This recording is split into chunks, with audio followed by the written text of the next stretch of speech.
Are you ready to get into it? Let's do it.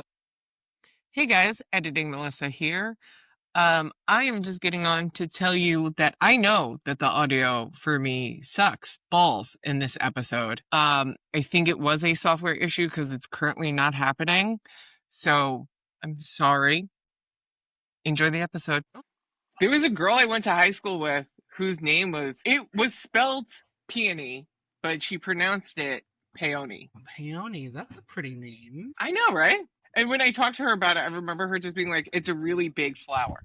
Hello, and welcome back to Sillage and Sorcery. I'm B. Sampson from Venus Invictus, and I'm joined here today by Melissa Sifjardóttir from Sif Sniffs. And we are Sillage and Sorcery, or Sillage and Sorcery, if you will, if you're feeling a little saucy. I am so excited. Do you want to tell people what we're talking about? Jeffrey Epstein. What? I thought we were talking about peonies. Well, also Jeffrey Epstein. Oh my God, what's happening? Okay. Well, today we are, at least I am, stepping away from the lab for a little bit, and we're diving into the moonlit garden to explore one of the most beloved and enigmatic flowers in the world of scent, the peony. It's universally adored for its lush, romantic blooms. The peony's fragrance is often described as a lighter, greener cousin to the rose. But is that the whole story? In this episode, we're going to unearth the peony's mythical roots, decode the secret alchemy of its scent, and reveal a magical truth. That peony fragrance you know and love is almost always an illusion. A beautiful spell woven by perfumers. We're going to discover why there's no such thing as true peony essential oil and how this very absence has inspired incredible creativity in perfumery. So let's dive in. First things first, we are going to pay homage to the flower itself. The peony story is steeped in magic, medicine, and a famous tale of imperial defiance. In ancient China, where it was cultivated about 2,000 years ago, the peony was revered as the king of flowers. It was a symbol of wealth, honor, and prosperity. But its status was cemented by a legendary act of rebellion. The story goes that the only female emperor of China, Wu Zetian, was strolling in her winter garden one day. She became frustrated that nothing was currently in bloom. In a fit of imperial power, she issued a decree. In some versions of the myth, she writes a poem to the flower goddess. But basically, in both stories, they say the same thing. She says that all flowers in her realm, in her garden, must blossom overnight. Despite the deep winter snow, the next morning she returned to the garden to find every flower had obeyed her command. Every flower except one. The peony stood proudly bare, refusing to bloom out of season, and enraged by its insolence, the empress had the peony uprooted from the imperial gardens in Chang'an and banished to the city of Luoyang. But instead of dying in exile, the peony thrived in Luoyang, blooming more magnificently than ever before. The people saw this not as disobedience, but as a testament to the peony's integrity and pride. It could not be commanded even by an emperor. From then on, Luoyang became the world capital for peonies, and the flower has earned its title as the symbol of purity, resilience, and unyielding beauty. And this theme of powerful magic continues also in Greek mythology, which is very cool and one of my favorites, obviously, Venus Invictus, you already know. So in Greek mythology, the peony gets its name from Peon, a student of Asclepius, the god of medicine. So, when Peon used a peony root to heal a wound for Pluto, his teacher, Asclepius, grew jealous. Zeus then transformed Peon into the peony flower to save him. So, from the very beginning, this plant is associated with potent healing, protection, and a touch of divine intervention. And also resiliency in both resiliency, stories. Yes. I love this. Yeah.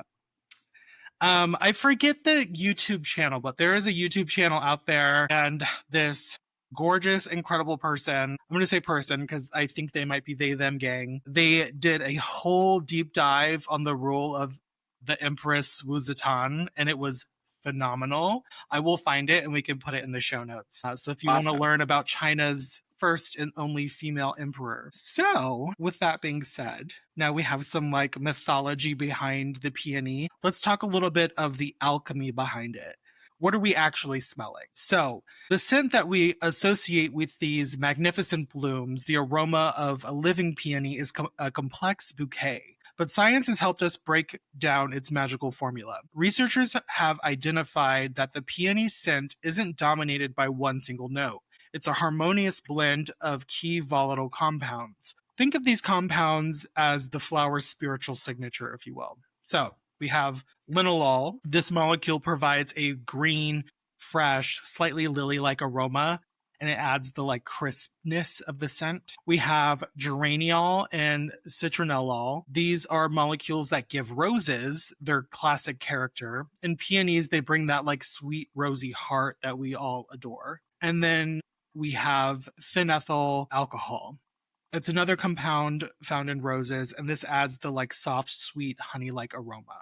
When I was doing research, I actually read a fascinating study that was done. So it was a study that was done on 87 different peony cultivars that scientists found. And in each of the different ones, it was interesting to see the levels of each ingredient, right? So some peonies contain more linalool, which makes them smell more like lilies. And others have more geraniol, so they're more rose-like, which I think is just fascinating. And also, spoiler alert for our non-perfumer listeners, linalool and geraniol are in so many products that you buy on the market today, particularly linalool. Yes. Yeah, it's in almost damn near everything, including stuff that says unscented. Mm-hmm. It's true. And these are things that are just also found in nature. Like linalool is found in a lot of different citruses. A lot of like lavender has linalool in it. Yeah, all types of things have like a lot of these. Like they're very common. So I want to ask, I have a question for you. So when you think of peony scent, what does it evoke for you? I do think that there's a lot of mall floral fragrances that are very peony heavy. So whenever I smell peony, I'm like, I am 15, I have no money, it is Friday night, and I am in the mall. For me, peony evokes like the first time I ever interacted with them as a flower. So just like it reminds me of like being in a garden during the daytime. Oh, so you don't have like PTSD from having zits and going to middle school? No PTSD from peonies. So that brings us into our next section. Let's talk about the Great Illusion. Why is there no peony essential oil? Well, here's where the real witchcraft of perfumery lies. Despite its powerful scent, the peony flower holds its secrets tightly. It yields virtually no extractable or aromatic oil through traditional methods like steam distillation. This means that true peony essential oil does not exist. If you see it sold, it's almost always a blend of other oils or synthetic fragrance oil designed to mimic the scent. So how do your favorite perfumes smell so convincingly of peonies? The answer is through the art of the accord. Perfumers become modern-day alchemists, creating peony notes by artfully blending materials like rose absolute, lily of the valley notes, often using molecules like hydroxycitronellol to add a touch of green or wateriness to capture that fresh, dewy quality. It's a phantom note, a ghost in the machine, if you will.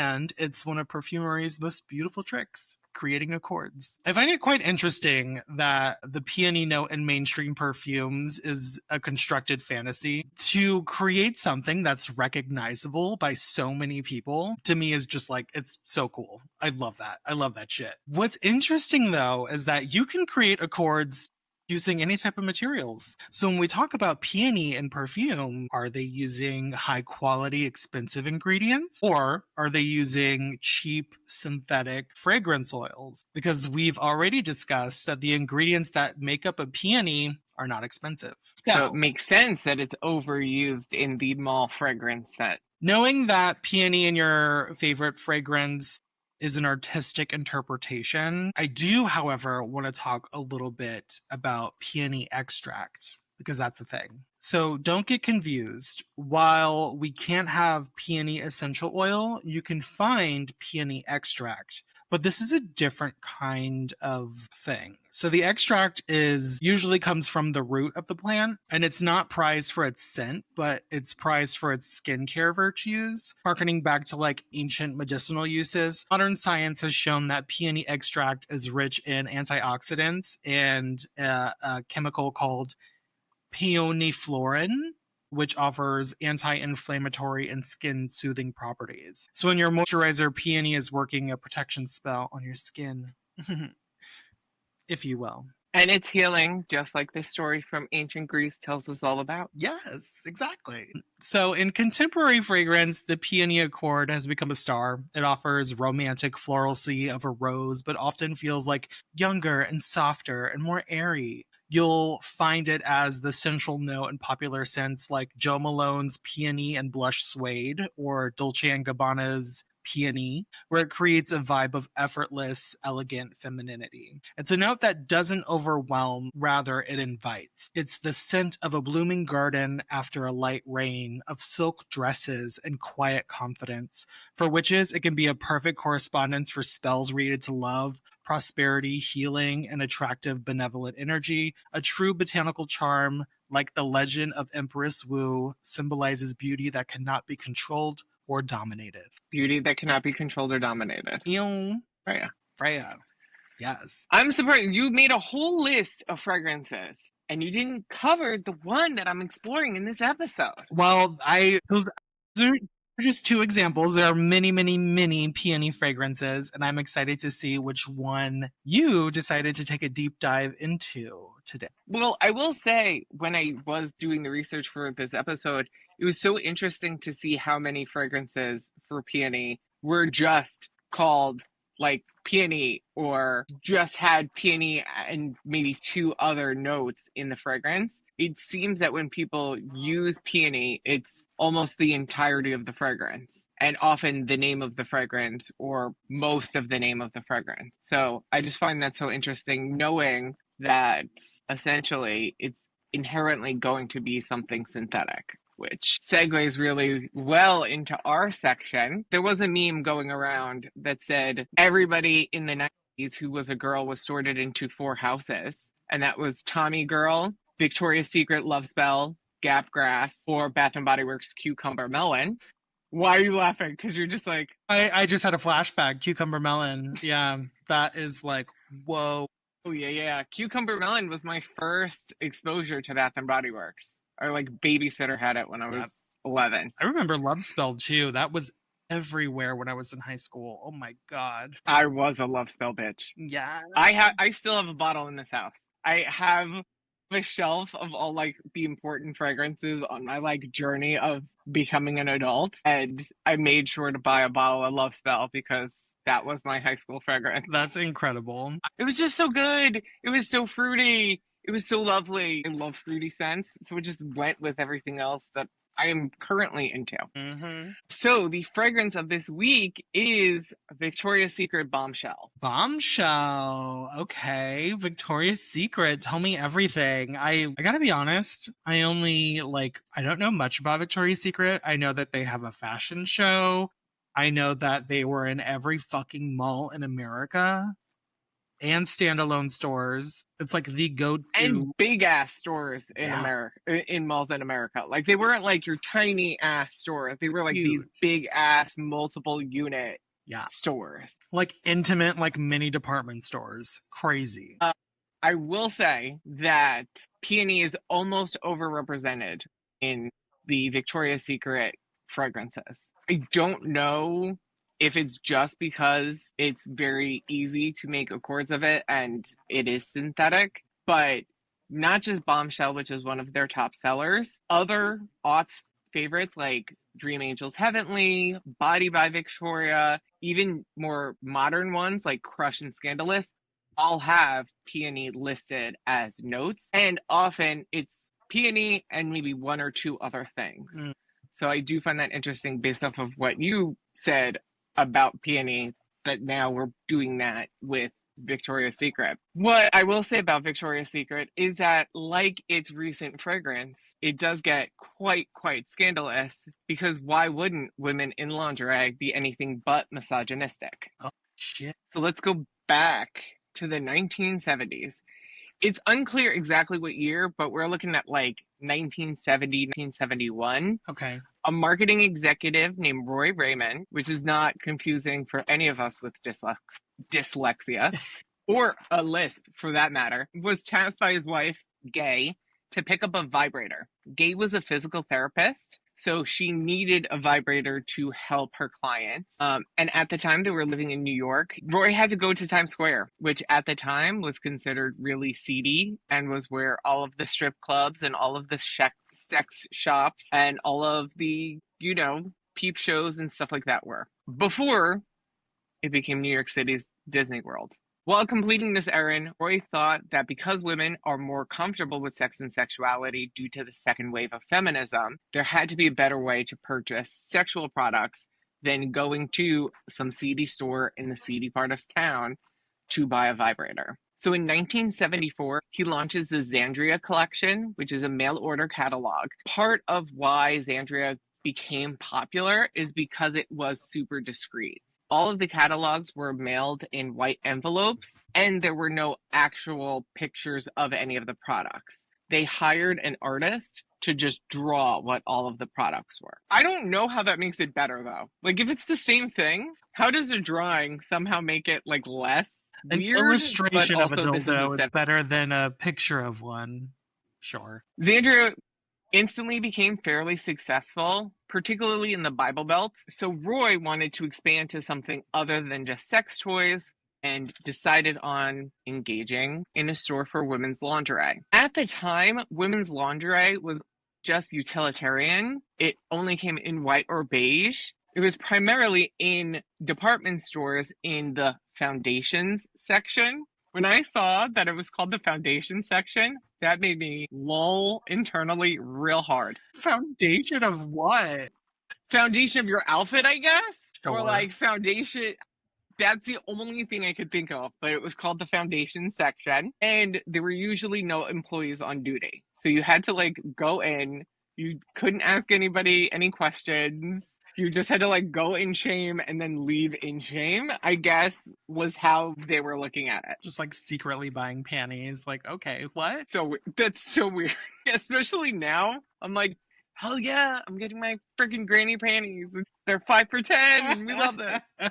Fredericks of Hollywood did exist and had a mail order business just like what Roy was trying to create. But because it had kind of consistently made its advertising based on the pinup set, it didn't translate well to modern, average, everyday Americans. Fredericks was seen as like the scandalous one with push-up bras and black panties and was for your neighborhood hussy. You ever use that in real life? But that's the term that would have definitely been used in the 60s and 70s for the people who buy from Fredericks of Hollywood. 1977, Roy borrowed money from Xandria to fund Victoria's Secret. The first retail location opened up in Palo Alto, which now is one of the most expensive zip codes in the country, but at the time it was not. It was still upper middle class, but it was not tech bros in Allbirds. Yeah, I know you cringed a little on the inside when I described exactly the person you know that I'm thinking. Yeah. Like there was a vision. Yep. Roy and Gay developed a background story that they would often repeat in interviews. They were on the Orient Express, which they had never been on, and they met a classy British lady, the fictional Victoria, who was both from a wealthy background, but had also made her own financial success. They asked her what her secret was to being confident and poised in all situations, and the response was fantastic lingerie. And thus, Victoria's Secret was born. That is so corny. It's also 100% fake, which was like, cool. The original Roy-funded Victoria's Secret sold designer lingerie costing $50 or more, which in the 70s was a big chunk of change, including items that were as much as $2,000. Jesus. Some of the reports I read even said that it even went up to $10,000 for some like set. And the retail locations all featured antique furniture that Roy had purchased to design the store. He wanted it to look like a boudoir. So when you were going in, you were being fancy, you were being classy, right? According to Roy, the high price tag of all of the items was part of the appeal. Victoria's Secret was not Fredericks of Hollywood, right? It was sophisticated. It was genteel. It was boudoir. It was Classy. so classy. By 1981, it had generated $6 million in sales. God. With the mail order catalog and the retail location, despite the air of sophistication that it was cultivating, the models were not particularly sold on modeling nude. So Victoria's Secret paid very well, often double the typical day rate for those models. This alone drew some notable names before they were famous, like Melody Anderson, she's a very famous blonde from the 80s, and Gina Davis, who used some of her Victoria's Secret photos to use for auditions. And it's actually one of the ways that she got one of her first big breakout roles. Well, Gina Davis. We love her. We love that. However, between the price of sourcing such fine lingerie and the cost of the photos for the catalogs, Victoria's Secret was hemorrhaging money, which is where Les Wexner comes in. I've talked about Les Wexner on the pod before because there's a lot that he has done that I really, really like. And then there's a lot that he's done that I really, really despise. Les Wexner was the son of two apparel retailers. In the void between Christmas and New Year's, that time does not exist. Everybody's just one with the couch. Yep. He was working at his parents' store and he came up with an idea. Instead of buying designer brands, just buy clothing from lower cost manufacturers, slap your own brand name on it, and sell it at a slightly cheaper price. It's known as white labeling in the garment industry, but his parents did not like this idea and they declined to implement it in their store. So Les Wexner was like, screw you guys. Borrowed $5,000 from his aunt and opened up his own store in Columbus, Ohio to prove his concept. Because he didn't have a ton of capital, he was only able to carry a few items and he wanted them to be the absolute trendiest, so he called his store The Limited. 1971, he met with Marty Trust, an expert in Asian manufacturing. Most retailers source their clothing from the United States. And in the 70s, about 70% of all clothing was manufactured in the US. And that clothing was then filtered through fashion houses, and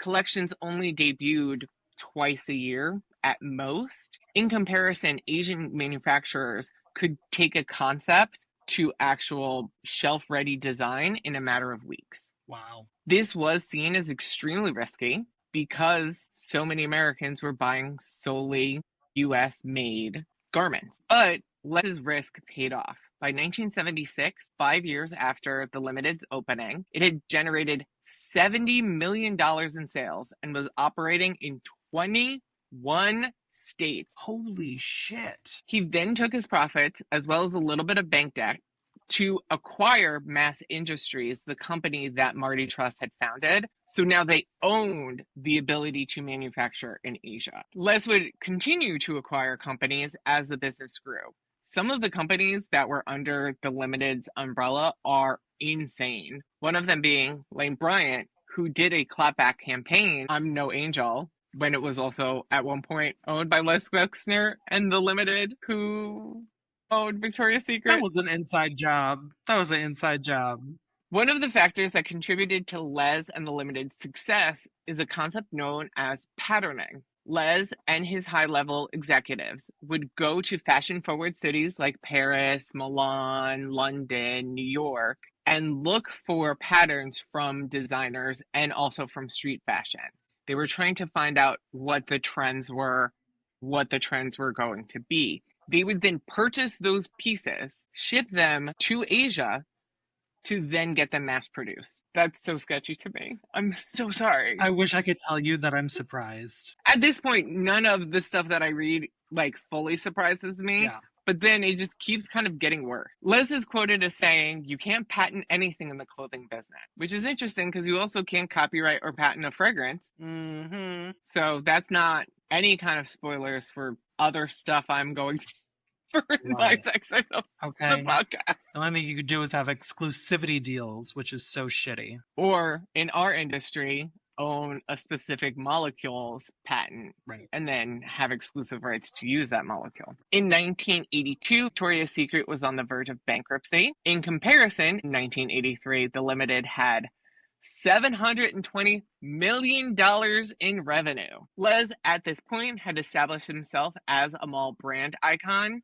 What he liked about Victoria's Secret was that in the mall-friendly specialty retail space, there was no competition for lingerie. So he knew, after seeing the financials of Victoria's Secret, Roy's precarious financial situation. So he offered him $1 million in Limited stock with no cash. After a lot of pressure, and knowing that bankruptcy was on the horizon, Roy took the deal. He immediately applied his Limited ethos to Victoria's Secret. Outward designer lingerie and inward white-labeled bras and panties, often at less than $15 each. So it went from 50 to 15. Out was the antique furniture. Les wanted to scale Victoria's Secret and scale it fast. By 1987, the best year ever, in my opinion, 5 years after the Limited had acquired it, Victoria's Secret had 165 retail locations and had generated $1 million in sales. Wow. Yeah, so it took 5 years for Les Wexner to just maul it, and it went like wildfire. Around this time, due to the sheer volume of products that the Limited and all of its subsidiaries, so the Limited, and at this point in time, they owned so many other companies. Everything that they were pushing out, other companies would try to use Asian manufacturers because they got downwind of what Les Wexner was doing. Mast would keep out any rivals by clogging up the best and fastest factories. Even if they were producing something that the Limited might not use, they just didn't want their competitors to use those factories. That's wild. Les is quoted as saying, "You've got to get your stuff to the customer first if you'd like to be successful." Which brings us to the issue of patterning and what happens when a pattern doesn't pan out. The Limited would often say that they make more than enough money on the items that were a hit and their high profit margins due to manufacturing in Asia, that if something wasn't successful, they would just mark it down, often quickly. Sometimes it was as little as 2 months, and then try something new. So that fast fashion, we're going to keep things where they're trendy, started with Les Wexner, the Limited, and all of its subsidiaries, including Victoria's Secret. Each year, the Limited's warehouses would pump out 2 million garments. That's crazy. That's so many. Oh my God. That is so many. And once stateside, the Limited kind of made everything go really quickly. So they would have their products in stores in an average of 48 hours. That's so once it arrived from China or Hong Kong or Taiwan, because those were like the 3 major countries that they were working with, yeah, bam, straight to shelf. Holy shit. And also in 87, would hire a financial manager, one who often stated that he would only work with clients who had a net worth of $1 billion. Jeffrey Epstein. No. I mean, I did hint at the beginning of the episode that Jeffrey Epstein would be involved with this. While Les was known as a bachelor billionaire in the press starting in 1985, it's unclear because of how financial systems work if he was actually a billionaire. There is an instance of him offering to pay $1 billion, I think it's $1.1 billion, for a company in 1984. So that is the thing, but we don't 100% know if he was actually a billionaire or if he was just able to put up $1 billion to acquire this company. That deal didn't go through, and it was for a department store. As an aside, so I went to Dayton, Ohio, and Les Wexner is based out of Columbus, Ohio. And when I was talking to my customers at the market, oh yeah, you know, on Sillage and Sorcery, I'm thinking that we'll do a like Victoria's Secret episode, and I really want to cover Les Wexner. And they're like, oh, so you're going to cover like Jeffrey Epstein? Okay, so this is like not a secret to anybody in the Buckeye State. Like you all just know. You all just know. Like Les Wexner and Jeffrey Epstein are like buddy. It's common knowledge. Okay, knowledge. good to know. And like the non-plus of these Ohioans who were just like, oh, yeah. Les Wexner, Jeffrey Epstein. Totally normal. They're totally connected. That's so bad. Anyway, in 1987, this was starting to approach 50, and he was unmarried. So there was considerable speculation in the press, both about his relationships and his love life. I don't want to get too into the weeds about personal life, but his mother does remain a strong influence on Les and works for the Limited up until the 1990s. There's also speculation that has followed Les Wexner throughout his entire life that Les may be gay and possibly have had a crush on or a relationship with Jeffrey Epstein, which is why their relationship gets, as I will put it, interesting, which we will get into. Whoa. That's all speculation. Alleged. In terms of whether or not he is gay and what happened with Jeffrey Epstein. What we do know for certain is that he had a casual girlfriend in the mid to late 80s, and he did offer her $10 million to sign an NDA. Now, I don't know about you, but I don't have any exes that I need to sign an NDA. None whatsoever for me either. So I wonder why. That's a lot of money. Yeah, that is a lot of money. I mean, he was a billionaire at this point, so I'm pretty sure that like he sneezes out $10 million, but it's not nothing. He also has a history within the larger Columbus area. He wants to engage in political action and philanthropy, so often he just tries to pay for things outright or makes massive donations in order to get what he wants, primarily to, surprise, surprise, Republican candidates. No surprise there. Part of this is that Les would like to stay in Columbus. He loves Columbus. He grew up in Columbus. He would like to keep Columbus as a hub for the Limited brands, aiming to make it more of a business-oriented metropolis. However, the residents of Columbus are like, hey, this is a small town. We like that it's a small town. We would like to keep it a small town. And this conflicts with his bigger, better, let's expand it. In 1986, he is driving around the outskirts of Columbus when he comes across a small farming town called New Albany, which at the time had a population of 450 people who were mostly farmers. Les envisions this town as a luxury suburban oasis for Columbus, so he immediately starts buying up property. Also, the farmers at the time report that they were getting calls from Les Wexner's Limited group, often as every 3 months, offering higher prices than what the land was worth. Wow. In essentially owning the town, he can skip any of the governmental regulations and zoning laws that he would normally have butt up against in Columbus. Once again, surprise, surprise. Shady. And he's got so much fuck you money at this point that he's just like, oh, you're telling me no? Okay, I'm just gonna buy a town. I can't imagine having that much money that you're just like, I want to get around the law, so I'm just gonna buy a town. What? That's not I mean, they did it in Schitt's Creek, but that's a little bit more fun. fun. Fun, yeah. Fun. In November 1989, Les begins building a 60,000 square foot mega mansion in New Albany, Ohio, complete with a guest house for Jeffrey Epstein. No. He also in the 80s buys the most expensive single person residence in Manhattan, and everybody in New York thinks he is going to live there. He doesn't. He just kind of keeps it as property. He also fills it with art because he's historically a big fine art collector and owns multiple Picassos. And that is the base of operation for Jeffrey Epstein throughout his Epstein Island kind of career. Wow. New Albany also serves as the headquarters for a new brand under the Limited umbrella that opened in 1990, Bath and Body Works. Bomb! So, because we have already kind of went really long, and we have only just begun, Harvey Weinstein and Donald Trump are both going to get involved. And since Victoria's Secret and Bath and Body Works come out of the same parent company, this is going to be in 2 parts.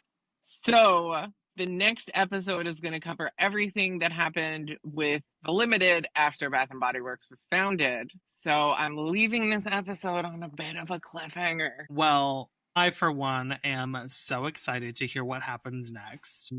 This is the first time I've ever, not covered the entire thing in one episode, and I was like, I am already on 8 pages of notes, and the Lush episode was 9 pages of notes, and there's no fucking way I'm going to be able to get into pedophilia, funding Jeffrey Epstein, Harvey Weinstein, Donald Trump. It all gets crazy. And the fragrance. Knowing what we know about Bath & Body Works and how they have fragrances that they keep for 3 months, get rid of, and then sometimes, if you're lucky, they bring them back next year or at the semi-annual sale or whatever. Cheap fragrance oils. That's all I gotta say. It gets crazy. Once you start getting into the 90s and the 2000s. It's a wild time for the beauty industry. Wild. Next week, come catch us for the Bath & Body Works section. Ooh, I'm so excited. I love a two-parter. Sillage and Sorcery was produced by B. Sampson and Melissa Sifjardóttir. It was written by B. Sampson and Melissa Sifjardóttir. Research conducted by B. Sampson and Melissa Sifjardóttir. Our logo was designed by B. Sampson, and it was edited, by Melissa Sifjardóttir. I am looking into getting like a legit editor because ain't nobody got time for that because I'm working on the MBA. I'm going so many places. I need someone who could do this way better than me, and also I kind of suck at it. If you would like to check us out online, if you want to stream us somewhere else, want to find out where to get your links, that's available at www.sillageandsorcery.com. You can also find links for our brands, both in the show notes and on our website. You also get some really cool ass merch. One of my favorites is a bumper sticker that says I'm listening to Sillage and Sorcery. And some phone cases that also say I'm listening to Sillage and Sorcery. And those are my personal favorite. Anyway, we love you. And we'll see you in the next one. Bye. I sent you, Don't You Forget About Me from The Breakfast Club. That's so funny. That's so funny. You were running late, so as I was waiting for you, I was like, no, jamming out.